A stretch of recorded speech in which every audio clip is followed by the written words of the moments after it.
ازيكم عاملين ايه؟ كل سنة وانتم طيبين. النهاردة هنعمل مع بعض الحلبة المعقودة او المفتقة بطريقة سهلة جدا، واستحالة هتغيري الطريقة بتاعتها.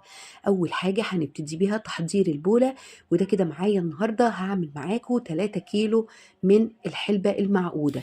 جبت في البولة 3 كيلو من العسل، وعلشان الحلبة المعقودة تطلع معاكي مظبوطة لازم اهم حاجة نوع العسل اللي انت بتشتريه، لان في ناس بتغشه وبتحط عليه مية.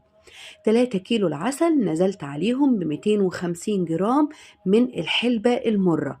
وده بقى كده حطيت الحلبة المرة في العسل قبلها بيوم، يعني أنا كده دلوقتي بالليل وإن شاء الله هعمل الحلبة تاني يوم الصبح. قلبوا بقى كده الحلبة كويس جدا جدا، وما يكونش فيه أي تكتلات. وأنا حطيت قبلها بيوم الحلبة المرة علشان الحلبة تشرب من العسل والطعم بتاعها يتغير. ده بقى كده تاني يوم قلبتها بقى